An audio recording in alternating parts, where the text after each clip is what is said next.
You've been hearing how some big brands are winning through simplicity. But don't get intimidated. You can do this too, no matter the size of your team or your budget. Want to learn the 6 behaviors you can instill to create simple experiences for your customers and your team members? Download a free copy of my Simple Playbook today. It'll help you immediately turn your customer experience around and create an Amazon experience without having an Amazon budget. Grab your copy of my Simple Playbook at mattlyles.com/simpleplaybook. Welcome to the Simple Brand Podcast, the show dedicated to helping you create simple experiences for your customers and for your team members. Each week, we're bringing you amazing interviews with business leaders and authors who will teach you how to differentiate your business with the one thing your customers need the most: simplicity. Your customers live in a complex world. Let's make it simple. Now, here's your host, Matt Lyles. In 2021, it's hard to create and run a successful business without content. And if you do content right, it'll help you build a loyal audience of customers. But it's not easy to figure out how to do content right. What do you create?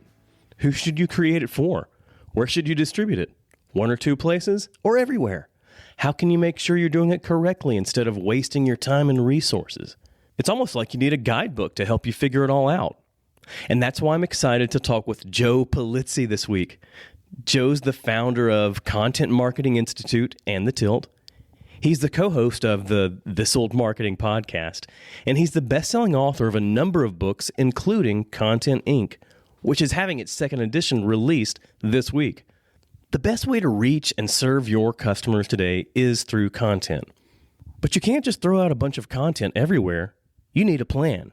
And this book will help you strategically and intentionally build that plan. So here it is, my interview with Joe Pulizzi. Hey, Joe, how are you doing today? Matt, I'm happy to be with you. I mean, this is great. We finally get to chat. Yeah, absolutely. Yeah, it's this is very good timing. But you know, I guess you probably wouldn't have been here if the past couple of years hadn't gone the way that they did. You know, it's funny. Yeah, you and I were talking about it before we started here. I just finished. Let's see, this is 2019. I just finished my first novel. I wanted to write a mystery novel. I wrote it. It's called The Will to Die. It did fairly well. I said, hey, I'm going to be a novelist. I'm not going to be marketing anymore. I'm just letting that all go. Here's my second career. Then the pandemic happened. Actually, it was the first week of March in 2020. We had my book launch for The Will to Die. I got a couple of awards. I'm like, this is fantastic. It's my new chapter. And then everything shuts down, 2 weeks later, 3 weeks later. And I started to get a bunch of texts and then emails. This is probably April from a lot of my friends in marketing and content creators who were getting laid off or leaving their jobs for whatever reason. They were asking me about, hey, Joe, how do I really build this audience? And Joe, how do I drive revenue from this audience and all this kind of stuff? And they started asking about the book I wrote in 2015, Content Inc. And I said, well, it's a little dated, and then I started to think, well, maybe there's a time for this. Maybe I should relook at that book and get it out and update it. And I started to do the math. I started to look at Google Trends, content creators, content entrepreneurs, creator economy. They're all booming. People are searching for it. I'm like, okay, this is the thing now. Like this, the pandemic has changed this. You've got people that are working from home. They want to know how to create content, or they're in marketing companies, marketing positions in companies trying to figure out, okay, how do we get through this pandemic by building our own audience? So, called McGraw-Hill and said, hey, you want to redo this thing? And they said, sure, let's do it. And here we are a year later with the launch of Content Inc. version 2 and all new case studies, changed the model, learned a bunch of stuff about how people were doing this thing. And it's just strange. I never thought I'd be back here, Matt, but I'm back here. So every time you think you're out, they keep pulling me back. Well, and good news, you had a lot of audience research to back up and to validate the need for bringing this back.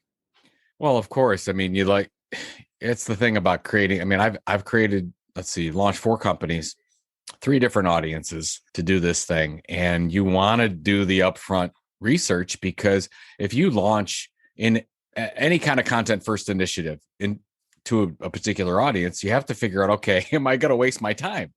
Is this even going to be worth it? You have to figure out, okay, Right. is this the target audience? Is it niche enough? Yeah. And then you have to figure out, okay, here's the niche audience that I can really position myself as the leading expert. And then you're like, okay, well, what's the topic area? What's the hook? We call this the content tilt in the book. Like, Right. why should they even care about anything we do? And you got to figure that out, because if you don't have that and you just start creating content all over the place, you're probably going to waste your time. It's probably all for naught.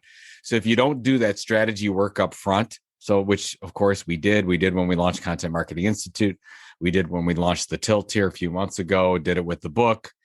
And it's unfortunate that a lot of people get a great idea, and I want them to create content. I really do. I want them to do the blogs and TikTok and Twitch and all that. But you have to, strategy is, as you know, Matt, is about saying no to a lot of things. So you could say yes to a couple things and do that really well. And what most companies do is they just splatter content all over every channel, and they're just wasting their customers' time, everyone else's time. Just best to be focused on one area where you can actually be the best in the world. Do it consistently over a long period of time, and you'll see success. Yeah. And I see too many businesses and too many marketers thinking, oh, just because I can do this, then I should. And they either get overwhelmed, or they just overwhelm the market, or they're not even hitting the right audience. And my kids have been getting into Jurassic Park a lot lately, and I keep going back to Jeff Goldblum's quote in there. He's like, "You were so preoccupied with whether or not you could, you didn't stop to think whether or not you should." It's such a great line. It's funny. I mean, I've been doing this thing for 20 years now, and I remember when in 05, 06, 07. So I started to get on board on Twitter in 2007. And I remember I wrote my first book in 07, 08. And I said, be everywhere your customers are at online. And I really thought that was the right thing to say. And now 15 years later, no, that's not right. You don't want to be everywhere your customers are at online. You actually want to pick very carefully where you have the resources so that you can make an impact on your audience's lives or jobs in some way. So that means you should be saying no to TikTok. Probably. You probably aren't going to be great at that Twitch channel. And that's why, if you see that we talk about the examples in the book, the best ones are the ones that say, no, we chose a platform. We are doing blogging, or we're creating the best email newsletter on the planet, or our YouTube strategy is amazing. And when you do that, you say, no, I'm not going to do Facebook. I'm not going to do LinkedIn groups. I'm not going to do TikTok or Clubhouse, which just came out recently. You have to make those decisions. And to your point, Matt, just because you can doesn't mean you should. You have to. The average company, from Content Marketing Institute research, the average company does 14 to 16 different things online and social platforms. And so that means they're doing the blog and the podcast and the newsletter and TikTok. And oh my God, it means you're just throwing spaghetti against the wall and nothing's going to stick. Yeah. And think about how much stronger their efforts can be when they just focus on maybe just that one platform, maybe one plus the additional platform, instead of that 14 to 16. Well, this is back 2 years ago when I was really doing hardcore consulting, Matt, and I would go in and we would do mini content audits, which means we would say, okay, what are you doing? What content are you creating? Who's your audience? We try to get it all down on paper so that we can visually see what they're actually doing. And after those content audits, most of the companies thought, oh, they're going to recommend us to create more content so I've been into, 200 companies, and every time it's always kill things. Yeah. Get rid of doing that. Stop doing that. Stop doing that. Because you've got to reallocate resources so you can be great and you can be indispensable at one or two things. So it always throws people off. It's like, oh, are you going to tell us to be on YouTube? No, I'm going to tell you to stop wasting your time on YouTube and let's focus on doing this or this or this. It usually goes back to a strategy like, who are you targeting? Like, are you targeting 6 audiences at once with that blog? Because that's not going to work. Like you can't be great when you do that kind of thing. So it's funny how things change. We thought that we had to be everywhere. And when social media rose its ugly head on us, and now it's like, no, we actually have to go back to strategy and figure this thing out. Yeah. Who would have thought, going back to the basics? Well, I want to talk about the model in the book and especially how you've evolved it since you published the first iteration of Content Inc. So talk to me about the Content Inc. model. Let me give you a little bit of background, Matt. So the reason why I ended up figuring out this thing and calling it the Content Inc. model was that's the way we launched our business. And it's an audience first business instead of a product first business. So what you do is you say, okay, first, I want to build a loyal audience by delivering valuable, relevant, compelling information over a period of time. And once you build that loyal audience, then you derive revenue. So let's say that for 12 to 18 months, you create this fantastic blog, you get a bunch of subscribers, and then you start seeing an impact on product sales because people love you, they rely on you for information, and then they start buying more of your products and services. That's sort of how it works. And we did that with Content Marketing Institute. We said, okay, well, let's go after content marketers. Let's create that audience. And then once we built that audience, then we launched Content Marketing World, our event. We launched our magazine. We launched our training program. We launched all the money-making opportunities with that. So what I try to do is say, are there other companies that do this? Like, what is the model? And so we went out and, kind of fast forward to today, we go out and looked at hundreds of different examples of companies of all sizes, mostly smaller companies. And we said, how did they do it? And we reverse engineered the model. And that's where we came up with the Content Inc. model, which is pretty much how it's done today. And I'll just go through it quickly and we can talk about any of the areas you want to, but you start with strategy. Oh, yeah. The first thing is the sweet spot and the content tilt. You don't create any content. You say, okay, what's my sweet spot? So you say, what can I actually create content around? What are my expertise areas or skill levels in my company? And then the other side, you say, okay, well, who's my audience and what's their desire? What's their pain point? You have to figure out, again, you can't be talking about your products and services. Your customers don't care. You have to talk about your audiences or your customers' needs and wants. So that starts with, okay, the intersection of that's your sweet spot. Then you move on to the content tilt. The most important thing is the content tilt. That's an area of differentiation. So you find a spot on the web where you can actually break through that. There's not a lot of competition and you can break through and become the leading expert in your niche. So you could do that by being, one of the only people in your industry on a certain platform, let's say Clubhouse. You could do it by focusing on such a niche audience that nobody else is focusing on that area. You might have the funniest podcasters on the planet and you get people drawn there by personalities. You have to have some kind of hook. So you start with sweet spot, content tilt, and then you go to the base. And we already talked about this, Matt, but it's so critical. Instead of throwing your content all over everything, you pick one thing. What are you going to do? An email newsletter? Are you going to do a blog? Are you going to do a Twitch channel? Are you going to do a Clubhouse group? Are you going to do a YouTube series? What is it? What are you going to choose? And you do that for honestly, and here's the tough part. You're not going to get instant results. This is a 9 to 12 month minimum activity to build an audience. So if you said, Matt, so you might say, Joe, I like this Content Inc. thing. What should I expect in 6 months? I would say nothing.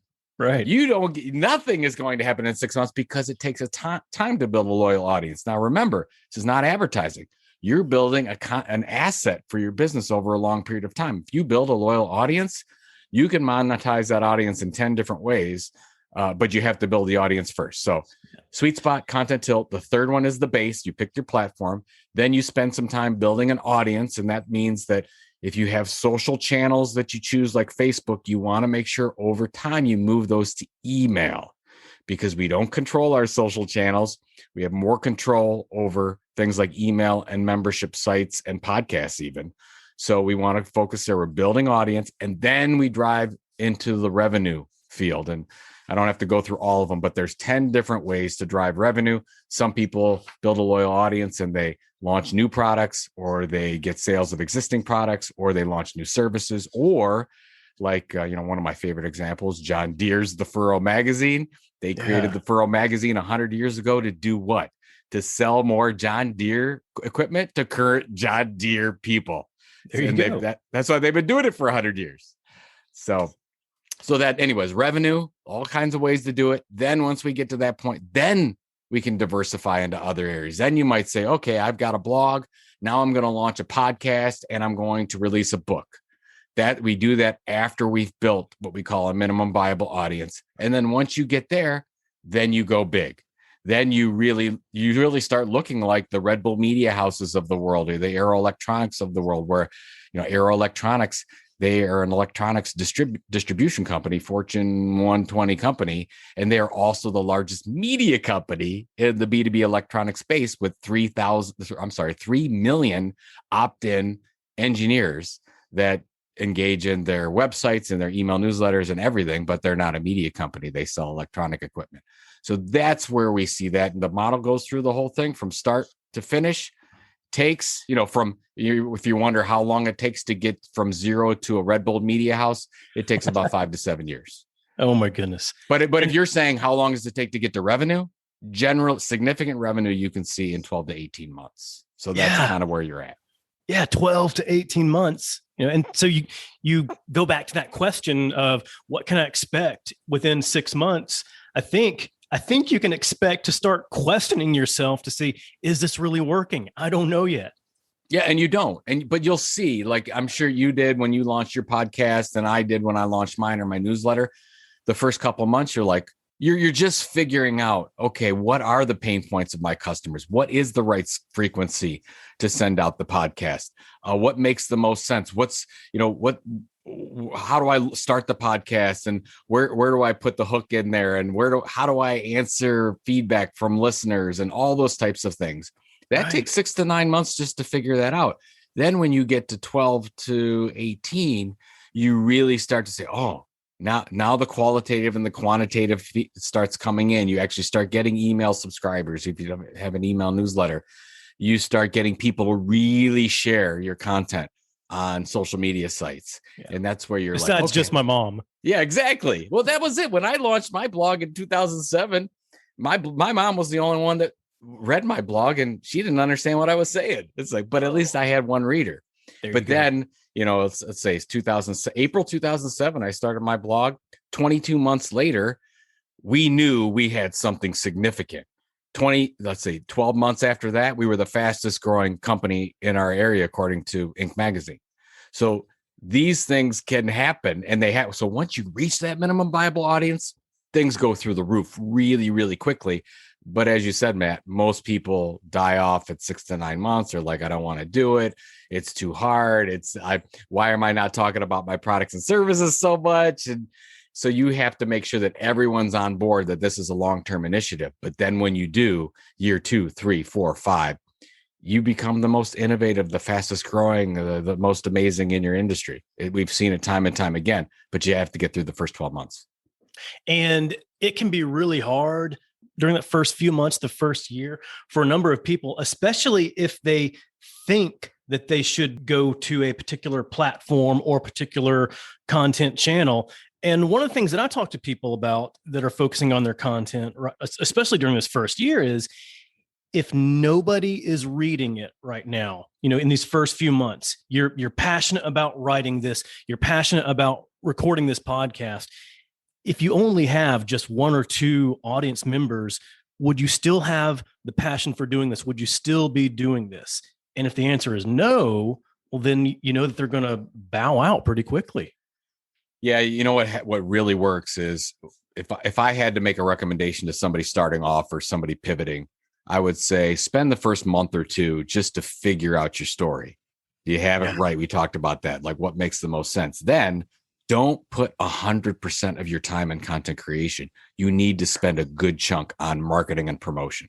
Of course. Because you will, like when I go into, let's say, I won't say the name, but it's a very large technology company. You would know exactly who it is. We went in and they were spending almost 100% of the resources for this particular content project on content creation. And they didn't realize why they weren't doing better, building an audience. And I'm like, you're creating all this content, but you're not marketing it. You have to treat it like a product. So we talked about, okay, we're going to scale back your content creation budget to about 30%. And we're going to spend about 70% on content promotion and distribution. That means putting ads behind it. That means creating influencer relationships. That means focusing on who your true fans are and getting them to share your stuff. And a lot of people don't realize that. They think, oh, if I just create content, that's enough. I'm like, no, it's not. You have to get people to read it or you're going to get discouraged really quickly. Right. And that goes back to one of the first things you talked about was having an audience first mindset, because I think today a lot of people will either decide to create content or even create a product that they'll take that product first approach instead of an audience first approach. How can marketers ensure that their approach is always audience first? Well, here's the thing. You and I aren't talking about you can't do any product driven content. Of course you do, because if you get people that they're right before the purchase, they probably need to know like what your product does. And then you might need a tutorial video on how it works. Those things are fine. But you got to remember that's for right before the purchase happens, or you're probably creating content for right after the purchase happens. Oh, so they bought your product. How do they use it? Same thing on both sides. Right. But here's the thing is that's not going to help you get an audience and then that become ultimately buy your product. It's not going to happen because if you start talking about yourself and all this content, they're going to tune you out in 2 seconds. So you have to do the analysis and say, okay, who really is my customer? Like, or in this case, who's my audience that I want to be my customer? So you write that down. Okay, who's the who?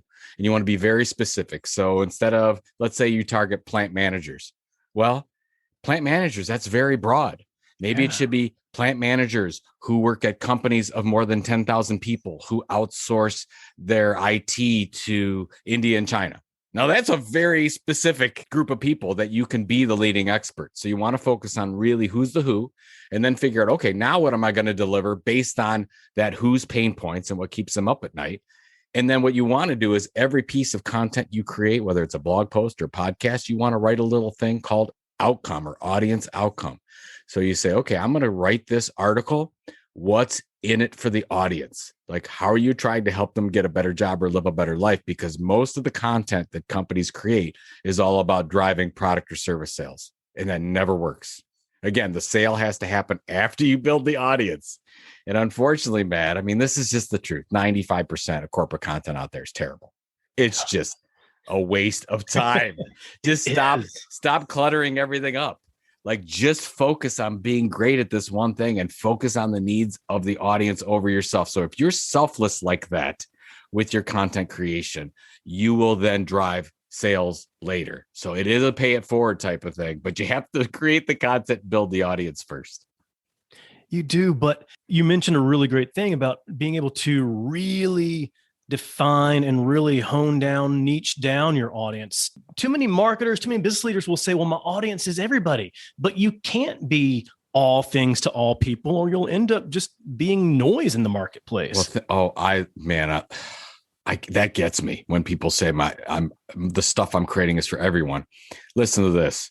If your audience is everybody, that means your content is for everybody. And that means it's for nobody. You can't be focused enough to be great at anyone. You've got professional media companies out there that will just trounce you. The competition is too fierce. There's no way you can do it. So I'll give you a quick example of how. So I started a company called Pent Media in 2000. We were a business to business publishing company. We had 42 different brands. Basically magazines and events are what we did to business owners and technologists. We had 42 different audiences. So even though the company as a whole, I mean, you could say, oh, how are you going to create content that affects a manufacturing executive and a plant manager at the same time? You can't. They're totally different needs. That's like saying the New York Times and BuzzFeed are the same thing. You know, it's not. Totally different. So you've got to figure that. So what you might say, so let's say that you're a B2B company. So you target businesses. You might say, like an average business to business company, you might have 6 to 9 different audiences. So what you need to do is focus on one of those for your first content effort. So get that one going. Let's say it's an email newsletter just to that one audience. And then when you're successful at that, then you might consider moving on to audience too. But actually, BuzzFeed is a really good example. They have something like 60 different e-newsletters because they have 60 different audiences. So think about that. It's not just, oh, get BuzzFeed News and we cover everybody. No, they've got some for dog lovers. They get cat lovers, for memes, they've got a newsletter for everything based on the needs of their audience. We have to think about doing things the same way. So you have to choose. So you can't go to all 9 of your audience groupings. You have to start with one. Once you've done that, starting with the model that you just walked through, let's dive into those stages, those steps. And the first of those is the sweet spot. So how do you find that true sweet spot? So first of all, always start with your audience. Who is it? And get as niche as possible. And the best way to look at it is when you have the audience down on paper, whether let's say we'll use that plant manager's example. And you say, if I create content around this particular expertise and skill area that we have, so that's the one side. And then you're going to that plant manager on the other side. You have to look at yourself and you say, well, can we be the leading expert in the world, informational expert in the world on that topic? And if you say no, then you're not niche enough. So you keep working it down on both sides, on the expertise skill side and on the audience side, until you find that intersection that makes sense. So that's how you start. And that moves directly into the content tilt, because even if you get your sweet spot right, your hook might not be enough. So what you want to do is you want to find that seam through the tackles and you want to burst through that. But if you don't have a proper differentiation, you're going to hit the line and fall back, and it's not going to be worth anything. So you've got to figure out what that differentiation is that you do different than everyone else in the world. And that's what we have to start with. That's not easy, though. That's every media company on the planet have come to that point. Like, for example, I'll give you, so I don't know if you're into cryptocurrency, but the media in cryptocurrency has taken off. Now, when people first started in cryptocurrency media in around 2015, 2016, it was real easy, right? You just had a newsletter on crypto. There you go. Well, you start today, newsletter on crypto is not going to get you anything because you can't break through all the clutter that's out there. It's just too much stuff. So you might say, I might have to do an email newsletter just on, let's say, District OX or whatever. It was like some weird crypto, and you can be the leading expert in that. So that might be an opportunity because that's not saturated. Like, you can actually be the leading expert in the world. So this is how, time goes on. So when we started Content Marketing Institute around, with the thought of it in 2007, we could just go out in content marketing. Nobody was talking about it. Like, we could just pave the way. It was fantastic. We kind of named it that way and it worked great. Well, if I started a content marketing blog today, it would never work. No, it's too broad. There's too many people covering. So you'd have to say, has to be financial content marketing issues for accounting professionals, something like that. Right. Like, maybe then you can be the leading expert. It is definitely not easy, but it's worth spending, 2 weeks, 3 weeks to really figure out, okay, how you can break through all that clutter and come out on top. And then you can figure out what's next after that. And it's making sure that you take that time to be able to do that. Somebody generally says, oh, I've got a great idea. Let's do a blog, or let's be on Twitter or TikTok or whatever the case is. And then you have to say, hey, hold your horses here. Yeah. Let's figure out, why are we going to do this? What's the business objective for doing it? Who's the who?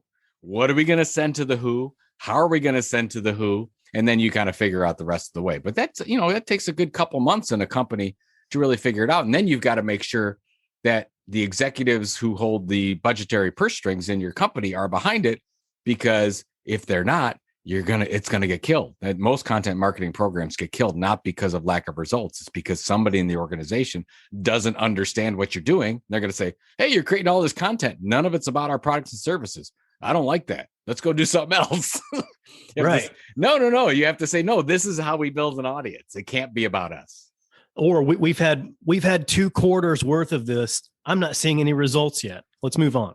It happens so often. I've done a couple of speeches on this, but what I always say is, before you start creating content for your external customers, you have to create content for your internal customers first. So I always say, pave the way. You should have like a regular update, a regular newsletter, use a Slack channel, whatever the case is, to keep people apprised of why you're creating the initiative, what the goals are, what you're trying to do with your audience, who the audience is, and get them to understand that it does take time. And that's why the Content Inc. book comes in handy, because you have so many different case studies from so many industries that took a patient approach, didn't see much for 6 to 9 months, got to that 12 to 18 month mark, and now are just blowing it out of the water.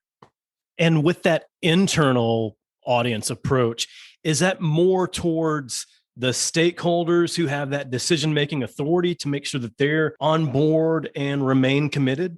Absolutely. There's 2 ways to do it. And this is the way that I would do it, and the way that I've actually done it. I put the list together of all the financial accounting people, the CEO, the chief operations, whatever however your company organizes itself. It's generally around 10 people. If you're in a larger company, if you're in a small company, it might just be one, it might just be the CEO or your director of marketing, whatever. And you send them something on a regular basis. It could be as infrequent as monthly. It could be as frequent as weekly. And you just send them an update. That could be a listing of who's doing what in your industry, what content's going on out there. First of all, send them the whole thing about why you're doing it, and have it be very short. Like, here's what we're doing. Here's the bullet points why. And then you solidify that on an ongoing basis and just keep it going, because you want everyone in the organization to believe why you're doing this. And then you have a whole separate thing with your content team. And that happens every time you meet. So every time you get together, you should review what you call your content marketing mission statement, which is what we talk about in the content tilt area. And that's where it's basically like an editorial mission statement. You go through who's the who, what are we sending, what's the audience outcome? And that should be a statement. And you should review that statement with your content creation team every time, so everyone's on the same page with what we're doing. And in that content tilt mission statement, that helps act as that filter to run those decisions through, saying, I know we can do this, but should we do this? Well, what does the mission statement say? So true. Everything you do. And that's why what'll happen is, and this is the good and bad thing about when your chief executive starts to buy into it, because they'll say, oh, let's do an article on this. I like what you guys are doing with the blog or podcast, or can we interview this person on our podcast? And then you go to your handy dandy mission statement and you say, it doesn't fit. Yeah. And then you have to get back to the CEO and say, sorry, this is not what our audience wants to hear, or this is not going to help them. So yes, absolutely. And that's why you want to review it ongoing, because you want everyone on your content team to know it like the back of their hand, because you're going to come up with every week or every time you have a meeting, you're going to say, no, that doesn't fit. That doesn't fit. That doesn't fit. Oh, that does fit. And then it works like magic. And so once you've got that, you're in that mindset of understanding what fits, what doesn't fit. You have your stage on the base, building, defining your content base. Talk to me about that, because you talked about saying, just picking one place, and I know why, but help us understand why just one place. Yeah, I mean, we do the analysis of the hundreds of examples in the book, but we also look at the greatest media examples of all time. So you look at Disney, look at New York Times, look at Red Bull Media House, look at Financial Times, look at YouTubers like Mr. Beast and PewDiePie, whatever you want, however you want to do, whatever industry, whatever platform, it's always the same. They always start on one platform. So that would be like YouTube or a podcast or an email newsletter with one content type. Is it video? Is it audio? Is it textual plus image? I can't explain it other than the fact that that's what the data says. It always works that way. And I think it comes down to resources that we can be great at. And when you say, oh, I want to do 2 or 3 things at the same time, you just can't be great at all 3 at the same time. That's why you have to be great at one first before you go and diversify. So you have to pick that platform. Now, if you want to test out a couple to start to see what makes the most sense for your story, that's fine. You might say, oh, let's launch the email newsletter and the blog at the same time, or let's launch the YouTube series and the podcast at the same time and see which one works. And then whichever one works the best, we can go ahead and go to the podcast or YouTube, whatever. I don't like to do that. I like to say, I think based on how the expertise we have in our organization, we've got some really good people that know how to be on radio. We have some really good interviewers. We have some access to some amazing guests in our network. Let's go ahead and do the podcast. We'll do it as a Q&A. We'll do it once a week. and we'll host it on Libsyn. We'll create a website around it, whatever. So I like that. And then basically what happens is you have your base, and then you generally pick 2 social media networks to then become your like promotion engine. So you might say, okay, we're going to do a podcast, and then we're going to focus on Twitter and LinkedIn to be sort of our home base to build audiences so that we can get them to drive them to the podcast. And that means you forget about things like Facebook and TikTok and Instagram or whatever, because you have to only be good. You can only be good at so many things at one time. So I like the 1-2 model of making this work. Right. And then after that period of time where you've gotten really proficient at it, where it's running like clockwork, then I think you can start to scale and look at the additional platforms. That's exactly right. I mean, so when you get that base. So let's say you spend that 9 to 12 months on that base. You're building an audience. At some point, you're going to want to diversify into an email newsletter. And the reason why I'm so adamant about this is because if you build your house on rented land, so if you build on YouTube or you build on Facebook, it's fine. That might be the decision to go with first. But at some point, as a strategist, understanding how assets work, you have to put more of the control into your hands and not have all that control be in YouTube's or Facebook's or LinkedIn's that you don't control. Because again, if you have, let's use PewDiePie. People listening to this might not know PewDiePie, but he's one of the largest YouTubers on the planet. He has over 100 million subscribers on his YouTube channel. Well, those 100 million, who owns those 100 million subscribers? Not PewDiePie.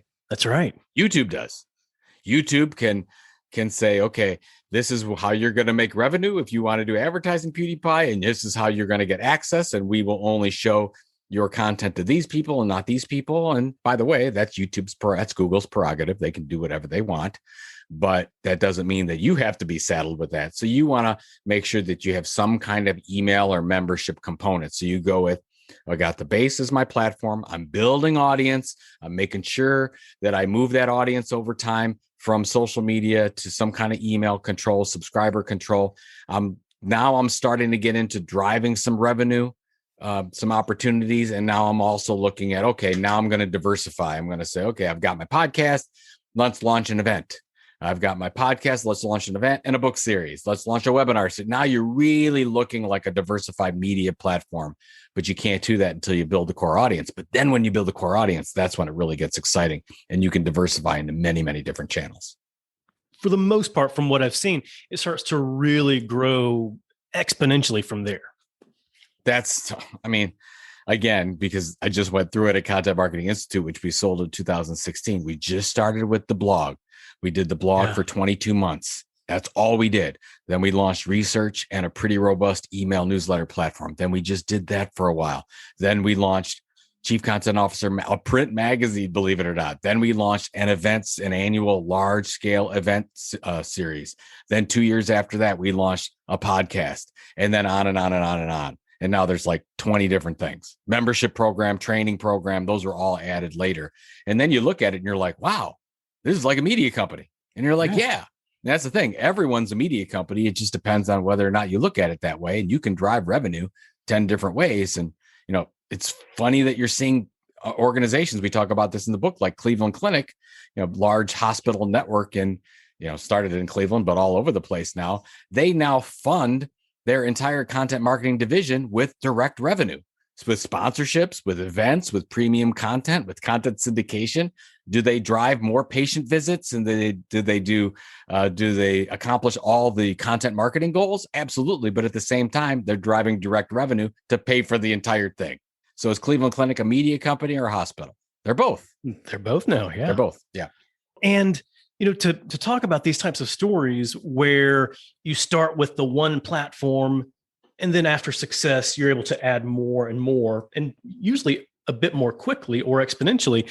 I'm not sure if you're familiar with the organization Hope for Justice. They're a global organization that is working to combat slavery across the world. Wow. Their U.S. headquarters is here in Nashville, so I have a relationship with them. Their CEO, in his book, he talks about how when he was growing the organization, his board wanted him to, focus on all these, like like 8 to 10 different areas. And what he told them was, well, listen, what we're doing here is we're creating a neighborhood, so to speak, and we're building houses.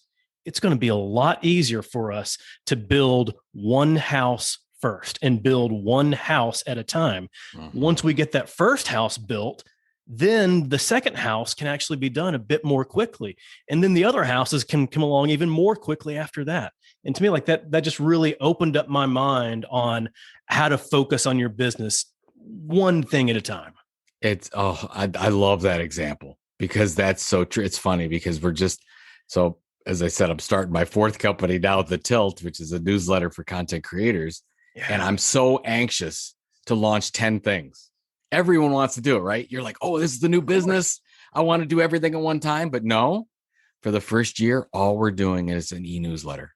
That's all we're doing. We're going to create the best e-newsletter for content creators on the planet. And that's all we're going to do. We're going to build our minimum viable audience. And we've already set an audience target and said, we're not doing anything else until we hit 50,000 subscribers. When we hit 50,000 subscribers, which we think will take about a year to get there based on our timetables, then we'll diversify. Now it's hard to do that, but you know what? That's the only approach. Just like you have to build one house at a time. Yeah. It's just, you have to say, hold on. Again, less is more in this case.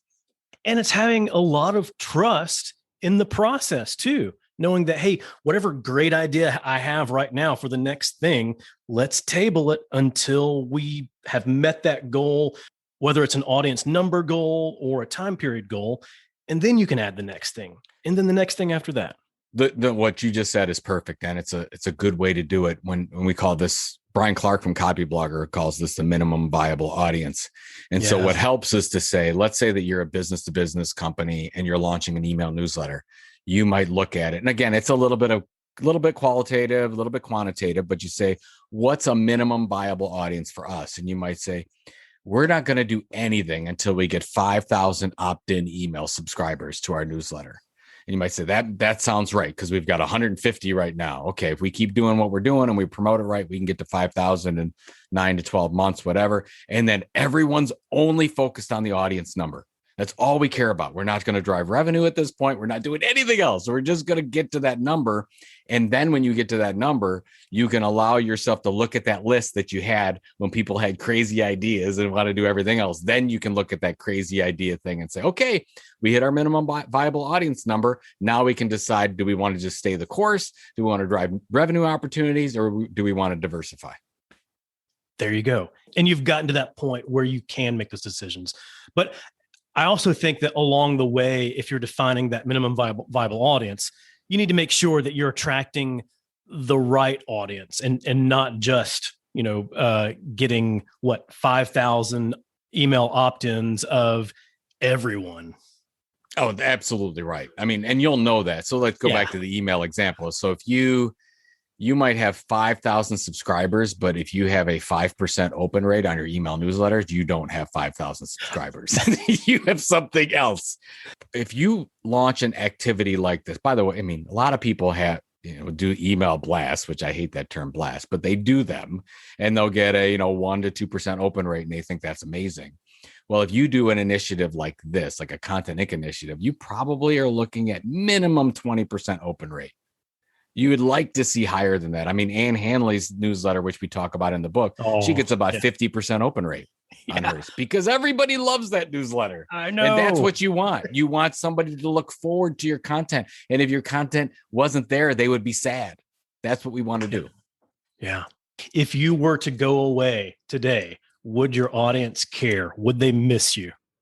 Yeah, I use that on a lot of speeches I'll start with because I'm talking about content marketing or the model, and I'll put a box on the screen, like a UPS box or an Amazon box. And I say, okay, I want you to pretend you take all your corporate content, all your email newsletters, all your blog posts, all your podcast videos, and you put them in this box and then you pack it up and ship it off.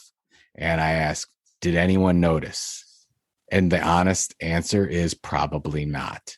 And then we've got a problem. That's a really good way to look at it with executives in your company, because most of your executives don't even read your newsletter.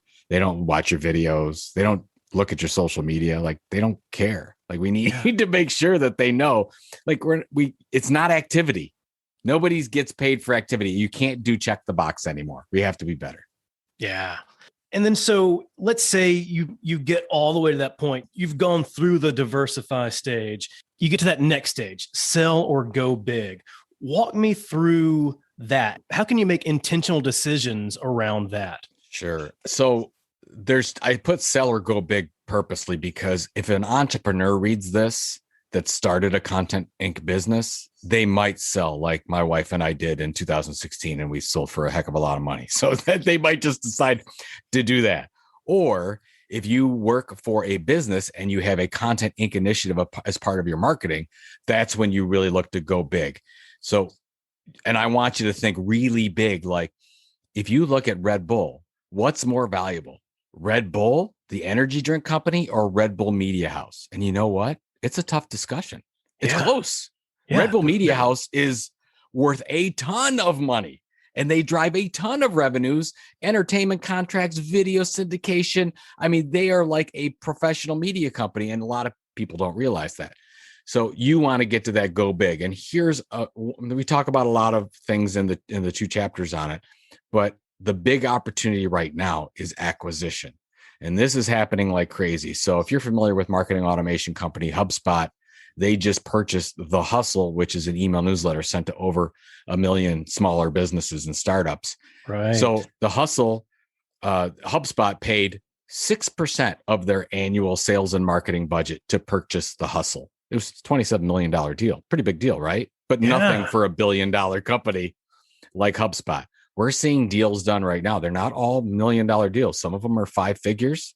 Some are $1 million. But what smart companies are doing right now, they're saying, look, it takes, as we talked about, it takes time to build a loyal audience. We don't want to wait a year or 2 years. Well, if you don't want to wait a year or 2 years and you're flush with cash, like a lot of corporations are right now, you go out and buy some of these bloggers, influencers, media sites, and you plug them in if it makes sense. So what you do is you make a list of, okay, here's my audience we're targeting. Where's my audience hanging out on the web? And you make a list of, this blog, this podcast, this event, this newsletter, and you make a list of that and you start doing the work. You start making connections with those people.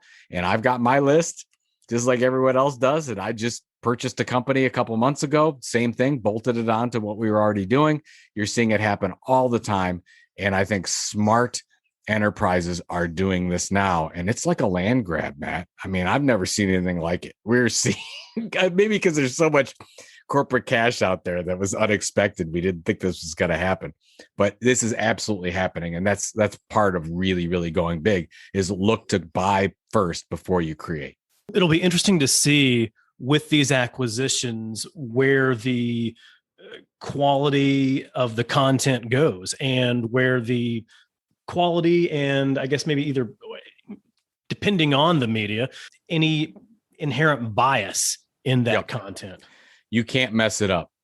I mean, that'd be like, that's be like buying a Bitcoin and then burning it and saying, I don't need it anymore. It's like done.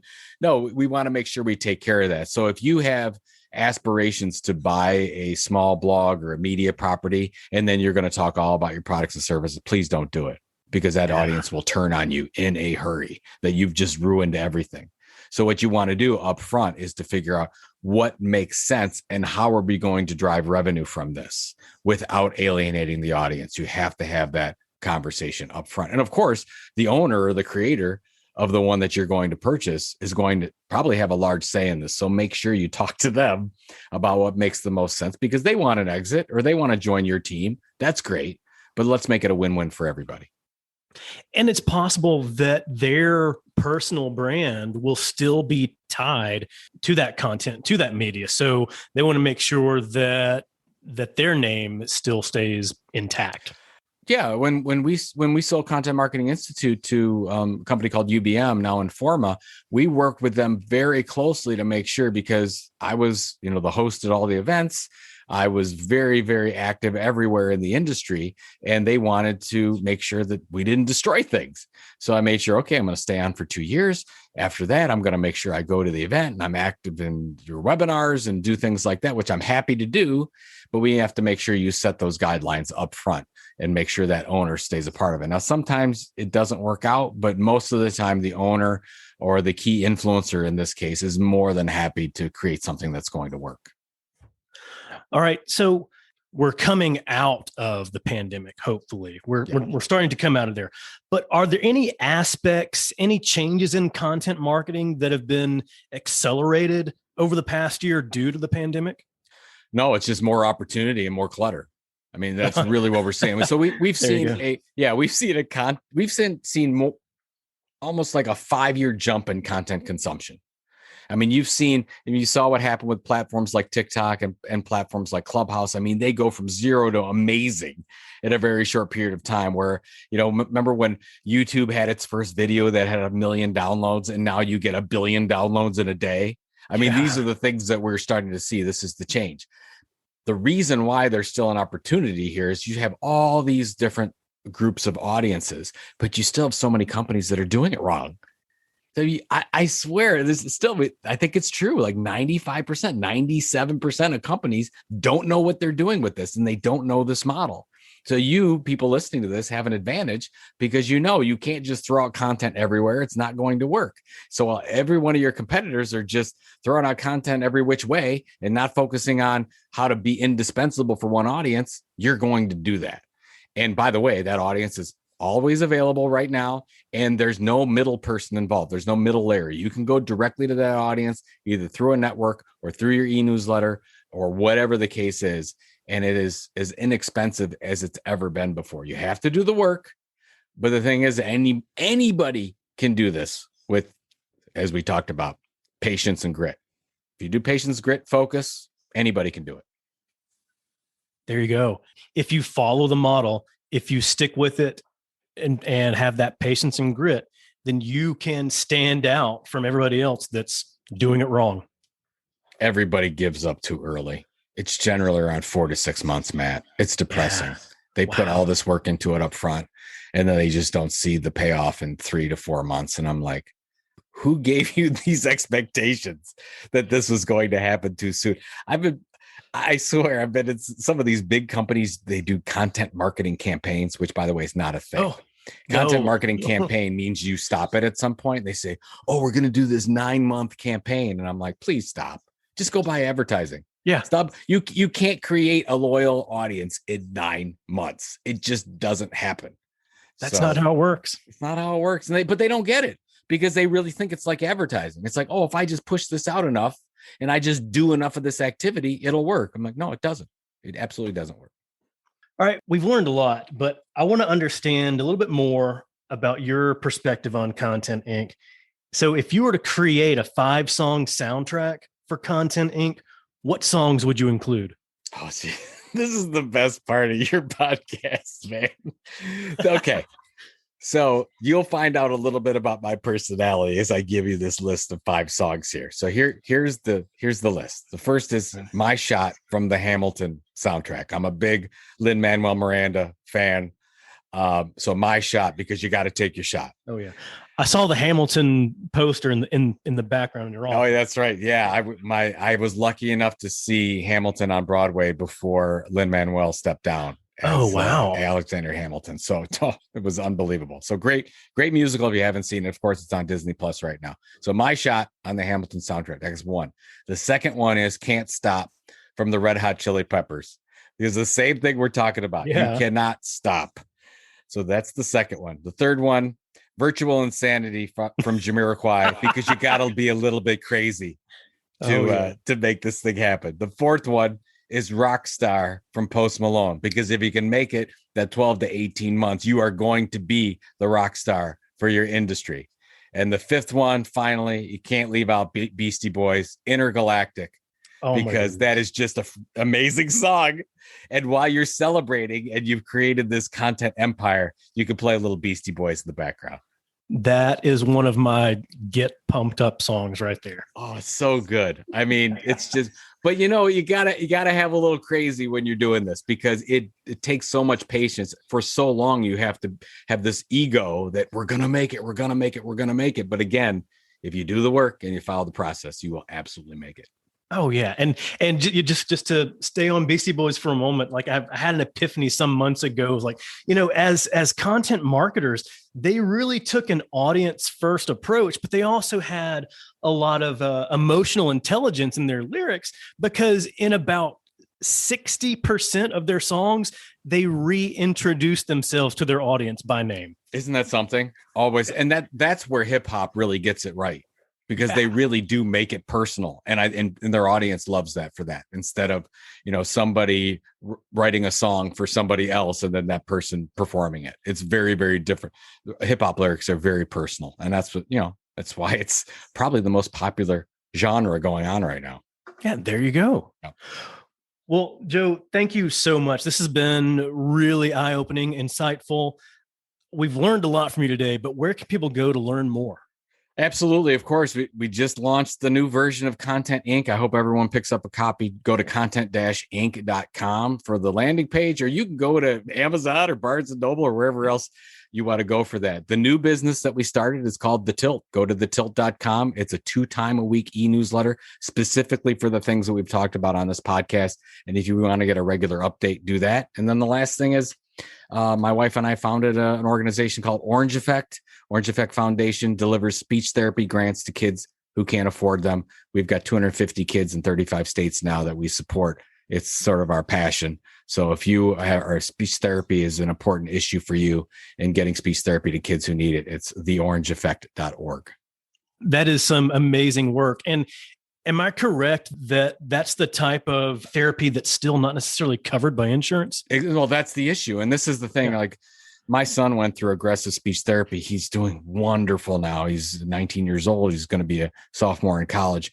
But what I found out is that from ages 2 to 7, that's the critical ages where you need speech therapy. And what we found out going through this process where, I could afford it, a lot of people can't. And when your insurance doesn't cover it, or a family has to choose between putting dinner on the table and speech therapy, they're going to choose dinner. They've got to survive, right? Of course, we know this, and we don't want them to make that choice. And that's why Orange Effect exists in the first place. Well, that is beautiful work. I am grateful for you for understanding that and recognizing the need and being able to support that need. Thank you. And we have so much to do. We got well, yeah. There's so many kids, and we get so many applications that we can't fund. So we just need more and more fund. And there's a lot of great organizations do a lot of wonderful work around research, especially with autistic kids. But I'm like, hey, what about the kids that are here? Like, we need to do something for them. And that's why we created the organization. Awesome. Well, Joe, thank you so much. It was great seeing you today. Great talking to you, and congrats on the re-release. Matt, thank you so much. I super appreciate your time and having me on your podcast. I hope you enjoyed my discussion with Joe Pulizzi. So go and check out Content Inc. It's officially out today. And go check out the foundation that he and his wife Pam run, the Orange Effect Foundation. You can learn more about the great work they're doing at theorangeeffect.org. And if you're enjoying the Simple Brand podcast, go ahead and hit that subscribe button. It's going to make it a lot simpler for you to get future episodes like the next one featuring Carla Johnson. Carla is a best-selling author and one of the top marketing keynote speakers. We'll discuss her latest book, Rethink Innovation, where she teaches how to make innovation everyone's business. In fact, she's got a goal to teach 1 million people how to become innovative thinkers by 2025. And you get to be one of those people. Hey, that makes you 1 in a million. You go, you. So go ahead and subscribe. You'll automatically get Carla's episode as soon as it's live. Until then, keep it simple. Thanks for joining us for this episode of the Simple Brand Podcast. Want to make your listening experience simple and automatically receive each new episode? Visit our website, simplebrandpodcast.com, where you can subscribe to the show in iTunes, Spotify, Stitcher, or wherever you listen. If you're finding value from the Simple Brand Podcast, leave us a rating or review. That helps us get the show to the ears of the people who need it most. Be sure to catch Matt right here next week. Same Matt time, same Matt channel. Until then, keep it simple.